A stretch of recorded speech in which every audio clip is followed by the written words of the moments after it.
So what I did here is called an underpainting. It was done in black and white, so you get basically a gray toned painting.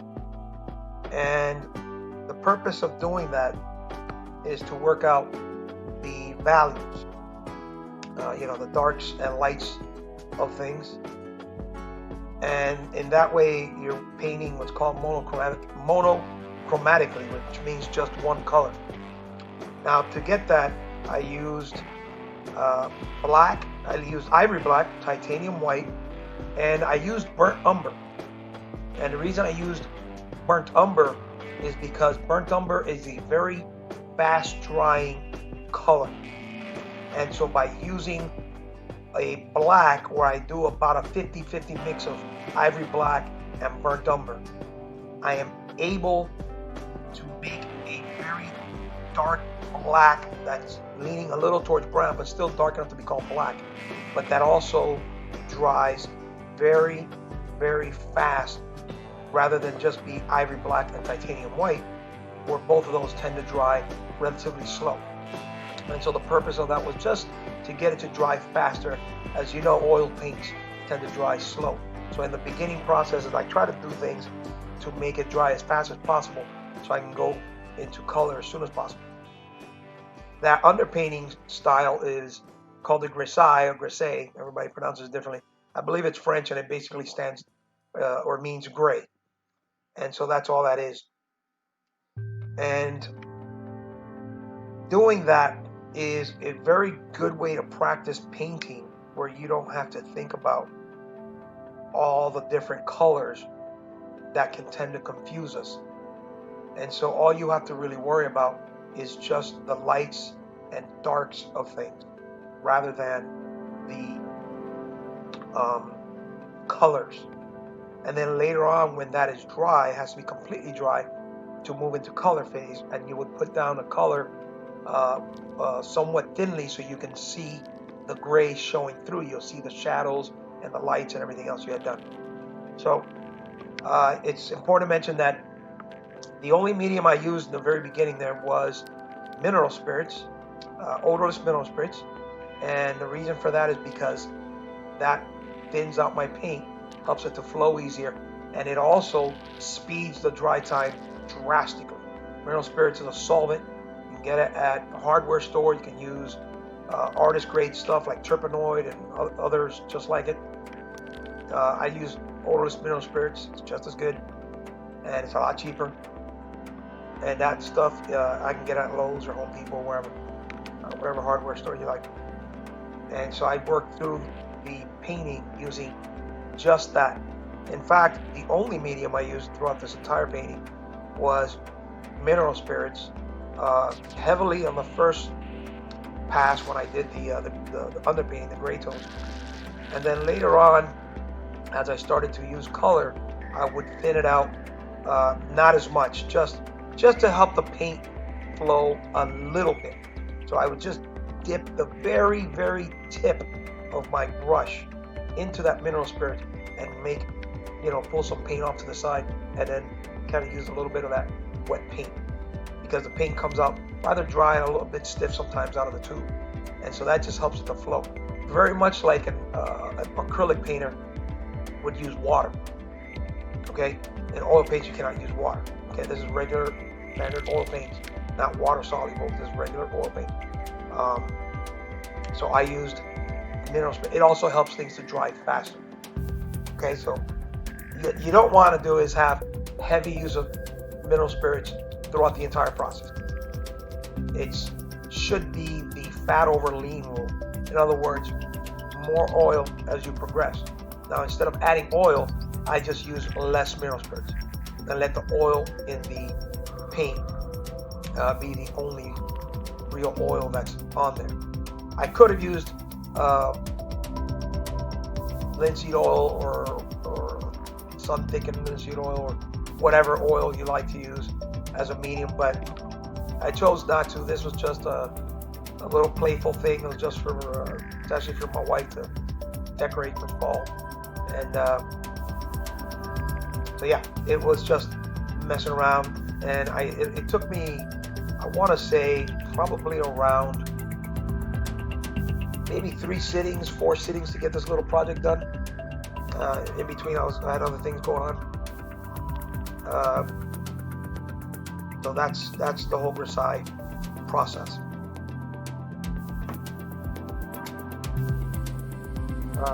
The burnt umber in the gray is because burnt umber dries much faster than any other color. And so by making a really dark black, or actually using ivory black and then mixing burnt umber into it, about 50-50. It'll still be black and dark, but it will be a black that dries faster. And then I would take a little black from that I just made, that brownish black, let's call it, and add a little white to it, and then make a gradation of gray, and then get some more, and add some more white, and etc., until I get a good, I don't know, 4 or 5 shades of gray. And so now I'm making a shade that's kind of a brownish gray, sort of gray, and it's a much faster drying gray than if I would have just used the ivory black and titanium white, because both of those are slow drying colors. So just by adding a little bit of that burnt umber, it just speeds the dry time. I also used odorless mineral spirits because that also thins things out and also speeds the dry time. And I used it pretty heavily in the beginning because I just wanted to make a almost like a watercolor kind of effect, just to kind of give me a thin representation of where all the values are going to be, all the darks and lights, and that's it. That's all I wanted to do. And then once all that dried, I was able to go over it with color. It's me putting color on this, and I kept the palette very simple. I used cadmium orange, raw umber, ivory black, titanium white, and for the green I used, I believe it was some cerulean blue, because I had it on my palette already. You can use whatever blue you want, and some, I believe it was yellow ochre and cadmium yellow light, and I just kind of messed around until I got a green that looked similar to the greens that I was seeing in the squash that you'll see later on. The bucket in the original picture it had a lot of grain pattern in it that I really didn't like. It was just too busy, and it was just going to be very time consuming. And so to save just a lot of time, since this was just meant to be, me messing around, practicing, and I just didn't enjoy all the busyness in the grain, I just simplified. I just used straight raw umber, and then I kept the edge of the bucket on the right side there where it's going into shadow. I kept that a bit soft, and then I decided later on in the painting to just completely obliterate it and do what's called a lost edge, and that really lent to the atmosphere. In the original photo that I will try to post on here so you can see the original photo I did or used for this, I set this up in my home. I lit it myself, so it's my photo, and you're welcome to use it. I didn't like the lighting on it. It had all the information I needed, but it was too bright, too detailed. I wanted it to be more subtle and have that chiaroscuro sort of look of the old masters, the look where things look very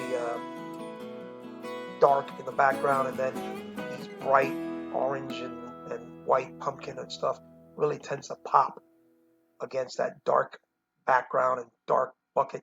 And having a dark colored bucket made it look more interesting when it comes to the softer edges and the lost edges, as the dark bucket is so dark along its edge that you can't tell where the bucket begins and the background begins.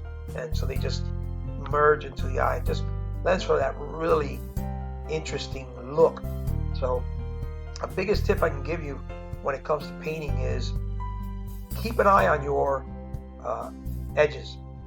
There's a lot in painting. There's a lot of stuff to do in painting.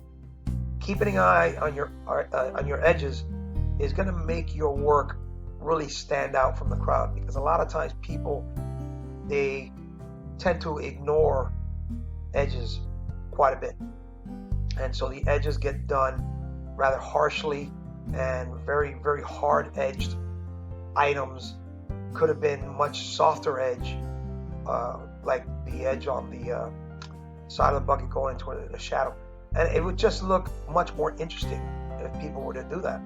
So I encourage you to look into lighting, learn about lighting and how light affects objects, and just look at it yourself, and try to light it the way you want it to be, because it's hard to imagine what I am doing in this painting. I have enough practice that I can imagine it in my head and play with it. But if you don't have that experience yet, just try it. Screw it, just try it. Worst that could happen is you have a bad painting. So what? Paint over it. I don't ever throw away a canvas. Every time I don't like something, I just paint right over it. You'll see other paintings that I'll post in the near future where I actually start with an old painting that I covered over with some other color and reuse it. I don't understand why people would throw that away. There's nothing wrong with the canvas. Just paint right over it. So that's a good money saver for you right there. So again, the bucket, I just divided the individual little slats on it using some ivory black and a little bit of that raw umber mixed into it.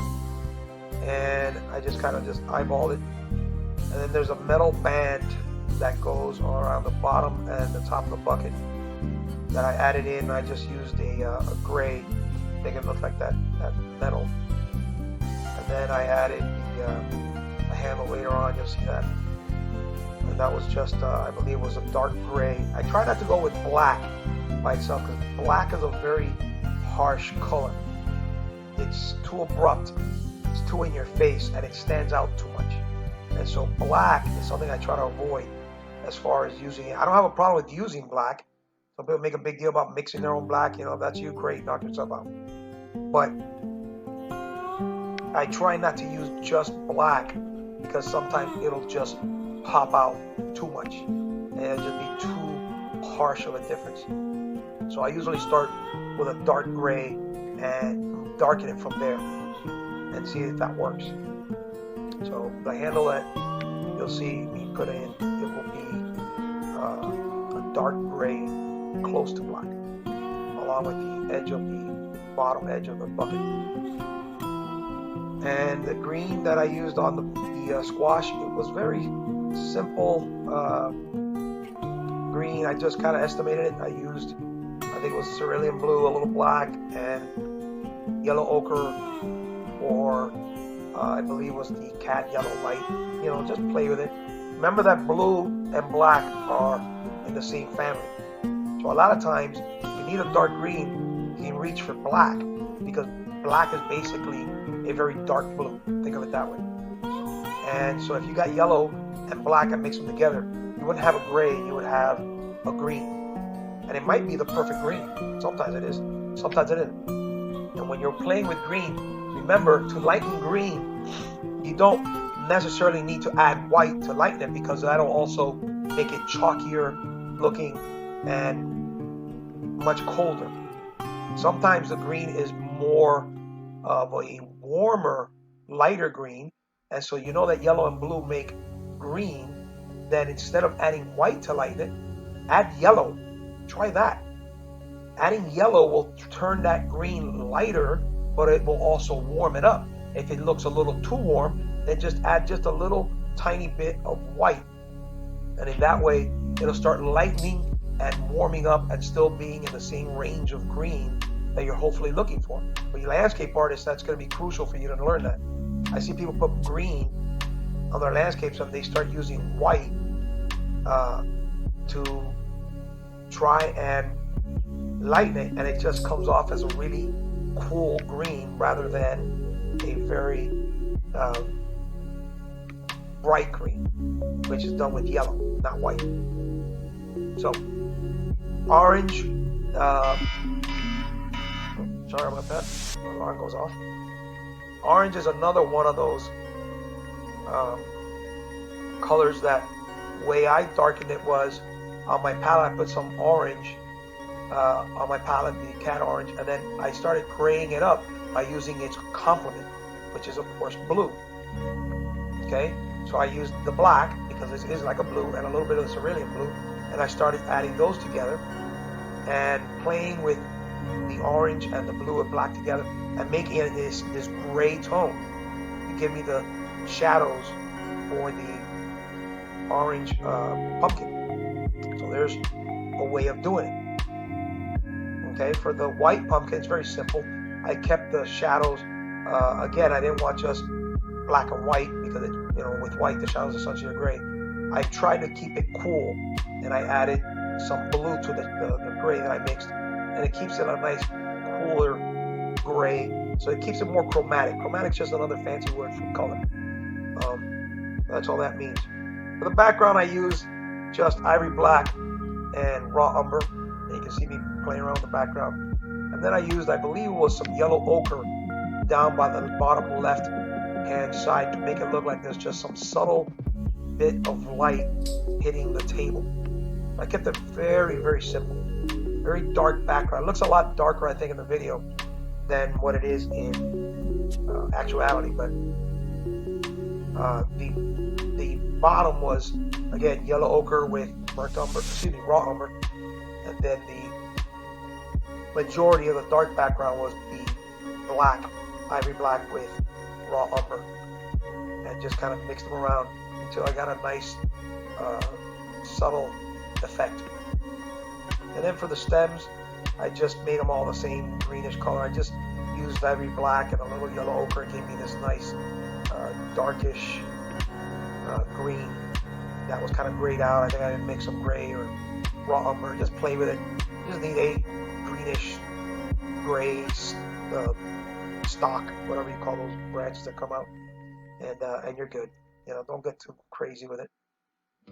And that's it. And then the highlights of the buckets I used, I believe, was a little yellow ochre and white. They work well together. The edge of the brim of the bucket, I believe I used more yellow ochre and white to keep it that nice yellowy, woodsy kind of look. And I used later on the little wooden handle the same yellow ochre and raw umber this time, and I made a subtle tannish kind of colored handle like it is in the photo, and did that, and you'll see that later on. And that's it. So it's a very small palette. There wasn't a ton of colors. There wasn't a lot of complications with this. You can really learn a lot by using what's called a limited palette, by just working with a few colors, just in this case raw umber, cat orange, white, ivory black, and I believe cerulean blue. That's pretty much it. I think I mentioned yellow ochre in there, and you can get a ton of variety and really just get it to work for you. And it's better practice as opposed to putting every red and every yellow and every blue that ever was created on your palette. That's just, you don't learn that way, okay? You won't learn how to darken and lighten things that way because you keep grabbing all these tubes of paint and you just got all kinds of wacky colors all over the place. Just play with it. You make mud, who cares? Just have fun with it. Try not to get frustrated. In my opinion, oil painting will teach you more than acrylic or any other type of paint because it's more flexible. Then here I am, I'm just darkening up some of the shadows, adding a little black and raw umber into the area just to the right of that squash, and putting in some highlights with a little bit of the cat orange and white mixture. It me some little highlights there. And that's it. I think I've said everything I needed to say. I'll shut up now and let you watch the rest of the video. Enjoy.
So this is the clear varnish spray I got at Michael's.